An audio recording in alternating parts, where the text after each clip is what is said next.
Hi everyone, welcome to my channel and welcome to this reading. This reading is a collective reading on the energy of July. So this reading is all about what we're going to come up against for July, what the energy of July is going to be about for us. So I first want to start with just an oracle card. This is a new deck of mine. So we're going to get an oracle message, we're going to get some tarot cards, and then we're going to kind of go in week by week and see what July is going to look like. So we'll get more specific guidance of like what our day-to-day is going to look like for July. So guides, what is the energy of this July? We keep getting wisdom here and the owl. I find that very interesting. So I think we're going to come up some things that are really going to challenge us to really tap into our inner wisdom, to really trust our inner knowing, and to really look for signs and symbols that are helping to guide us along our path. I'm really drawn to the owl in this card. The owl is a symbol of wisdom, and birds are typically messengers. So it's really just making me feel like we need to pay attention this month in July, that the universe, our spirit guides, are speaking to us. They are sending us messages. They are offering us some wisdom. It's just up to us to pay attention. So guides, what's the energy of June? I'm sorry. So guides, what's the energy of July? The energy of July.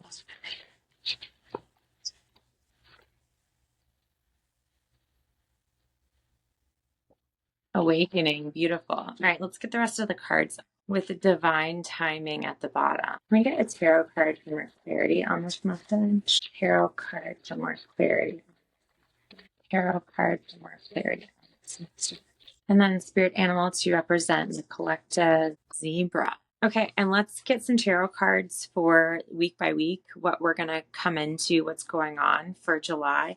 And I just want to mention this deck. It's a new deck of mine. It's called The Wandering Star by Kat Pierce. And I just love her message. I follow her on Instagram. So I went ahead and got her deck, and I think it's beautiful. The artwork is so beautiful. I believe it's likely done by her. I don't know that for sure. But really pretty deck. You'll see. I think you'll like it too. So I just love how these cards are playing together too with all the colors. I feel like July is going to be a really vibrant for a lot of people, especially with awakening here, and then the Eight of Swords in reverse to clarify in zebra. So I was going to put out all the cards, but I'm already talking about them. So the zebra it's all about being unique, and it's like embracing those qualities that make you unique and seeing the beauty in them, that we're all different, but there's a purpose behind that. We're all here to uniquely let our own radiance shine in its own way. Like no one is meant to do this earthly walk the same way as anyone else. So I think this month in July really is about embracing that uniqueness and really waking up to those gifts and those things that make you stand apart from others. It's reminding me of the black sheep, right? With this idea that your differences make you an outcast or separate you. But no, July is about how our uniqueness unifies us. It's the one thing we all have in common. We are all different. But because we're all different, that makes us all one. It makes us all the same. And we're all here on the same human journey, but we are meant to go through it in our own unique way. And I find that really beautiful. So guides, week by week, what are we looking at here for July? Lots of manifestations happening with King of Pentacles coming up here. He is the master of the physical realm. And two with awakening and Eight of Swords here to signify like the overall energy of July. I really feel like a lot of us are really waking up to what we really want and who we really want to become. So we're like really fearlessly now putting it out there. And because of that, our manifestations are going to come back to us. The Tower, just a lot of breaking through of illusion, letting go of those things that used to constrict you or contain you. Okay, week one for July. What's week one going to look like? Okay, we'll go with week two.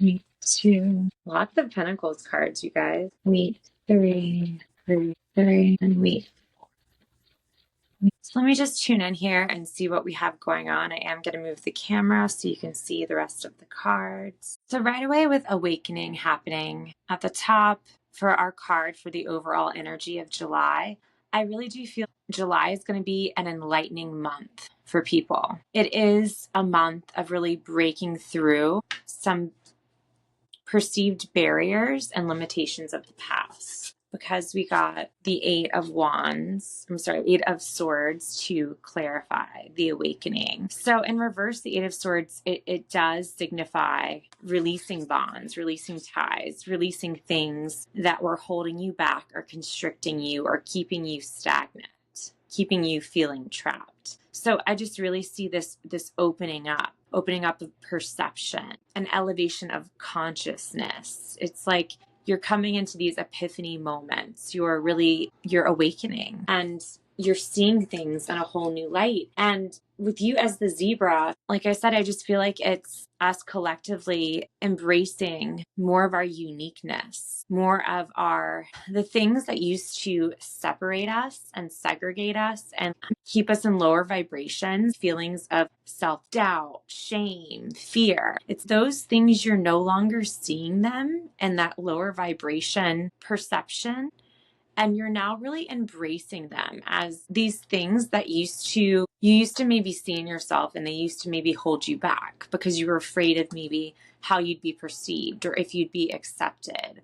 Or if you had a fear of like being too different, or maybe it's something you're trying to do creatively. This is just really giving me creative vibes. It's like maybe you were afraid it was too different, that it wasn't going to be received well. But for July, all that self-doubt and fear, everything, that all goes out the window, and you're just really seeing things in a new light. But for the first week of July, you're really feeling still kind of tied up by it. There's some hesitation on your part in the first week of July. So if you're watching this in real time, that's this week. The 10 of Wands here with this image and with the 3 of Wands in reverse coming out next to each other. This can be a feeling of still feeling stuck and like having a hesitancy to like step out of your comfort zone and to like break free from like your comfortable bubble.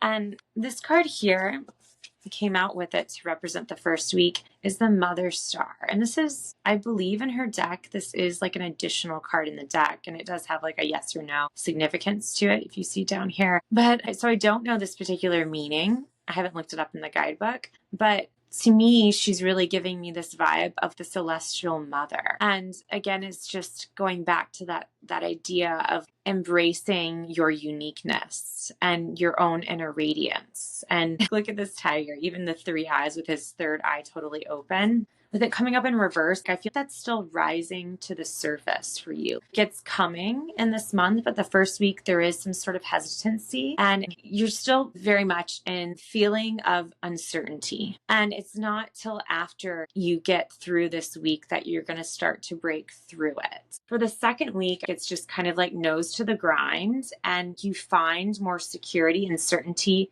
in the work. With the 8 of Pentacles here and the 6 of Pentacles, you're putting your energy and focus into your work, and whatever that is for you, whether that is your career, your job, some project you're working on, or even if the work is being put into like home and family, because that is very much a theme right now with Cancer, the zodiac sign of Cancer. So there's a lot of uncertainty in the first week that's lingering and still kind of keeping you in this feeling that you're not too sure of yourself. Things aren't clear. Second week, you get a little bit more comfortable because you focus and hone in on the work. And you realize with the 6 of Pentacles here, the energy you put in is going to be brought back to you. It's energy in, energy put out. Your energy is going to be reciprocated. So it's almost like that kind of gives you a little bit of momentum to kind of help you get out of this stagnant energy. And it kind of gives you like a positive feedback loop. For the third week of July, I think it is a warning too, not to burn yourself out in the second week, because the third week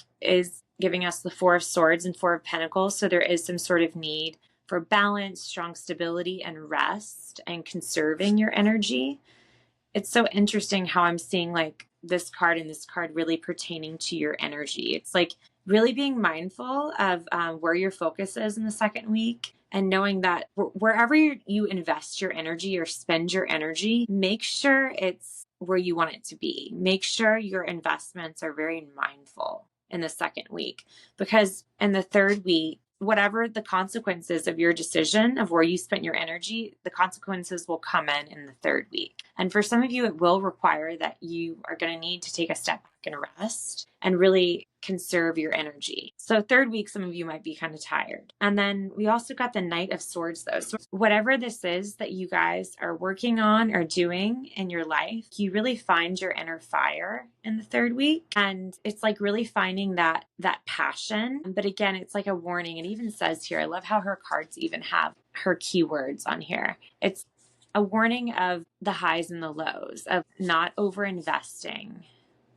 in something to the point of burnout. Because as we know, a consequence of that is you're going to be really tired and you're going to need to give yourself some recovery time. And you're going to be asked to conserve your energy. So the third week, really be mindful of that. Where are you spending your energy? And if you need rest, if your body is telling you, Pentacles can pertain to the body. If your body is telling you to rest, definitely take that rest whenever you can in the third week. The fourth week, we got the Lovers and the Three of Swords. So I find the Lovers here really beautiful. I really feel like you are coming into harmony and balance within yourself, within your relationships. It's like things are all balancing out karmically for us as a collective by the fourth week. But for a lot of us, it is going to require some letting go of things that are disrupting our peace, things that are disrupting the harmony. Let me get some more information on that. So guys, can you clarify the Lover and the Three of Swords here? Particularly the Three of Swords. So for some of you, it could just be you're still in that hesitancy energy of the decisions you've made and where you're headed with the Three of Swords. The Three of Wands coming up to clarify. Well, and the Three of Swords here, right? It could just be to some of you having a hard time moving past a disappointment you encounter, because it can be a card of grief, of sorrow. For some of you, this could be the end of a relationship. I'm really not seeing that message for most of us, but for some of you, it could be letting go of a relationship because you're starting to awaken to the fact that it's not working for you on the current path you're on. And so that, it can't come with you on this new journey of awakening. But for most of us, I just really feel like it's letting go of any regret and anything that could be keeping you in a hesitancy energy, that could be keeping you from expanding and growing and moving ahead fearlessly. Uranus did just move into Gemini. Gemini has, and actually the Lovers is Gemini. Gemini has a very curious energy and it really indulges in its curiosity. It's not afraid to try new things and to get out there and to talk to new people. It's just giving me, it's an air sign, right? So it's giving me this expansive quality. So for the fourth week, like I said, I am seeing some sort of kind of rebalancing happening, some sort of movement towards alignment. But I think our biggest thing is to really embrace that strength and that fearlessness of the zebra and to go for those things that are maybe different, that make us stand out differently, to go for those things that really challenge the status quo, and to not be afraid of rejection and to not let fear hold you back in any way. Let's get one last message. So last message for the collective reading for July. I feel like this is the one that wanted to come. We got the Chariot. It says, continue your struggle and the end you seek will be achieved. Honor, acclaim, and recognition are all possible outcomes for you if you do not quit. Yes. See, and the Chariot is all about embracing your shadow and your light. There's typically a white horse or sphinx and a black one pulling the Chariot. So it is about embracing those things that your shadow, those things that you typically might be conditioned to see as weaknesses or as things to be ashamed of, or as, qualities that you typically want to hide from yourself and not own, but you're really being called to own them and to see them in a new light and to embrace them as strengths, as those things that make you unique. I can't remember the quote or who said this, if it was maybe something in what Carl Jung said, or But there's something too, like whatever your deepest, darkest shadow is, like that shadow aspect of you, therein lies your biggest strength. Therein lies your biggest capacity. The best way you can help people. Like the reason you're here on the planet and like the gifts you have to bring. So there is something here about really embracing that. Embrace your gifts, embrace the things that make you different. So July is all about embracing our uniqueness, opening up your perception to higher levels of consciousness, higher levels of awareness, freeing ourselves from any belief systems, any old behavioral or thought patterns that are keeping us small and keeping us imprisoned with the Eight of Wands, or with the Eight of Swords coming up here, and not being afraid to take the leap, no longer holding back and moving ahead fearlessly, using your willpower and your determination of the Chariot to just go for it. All right, guys, thank you so much for joining me for this July collective reading, and I will see you in the next one. Bye-bye.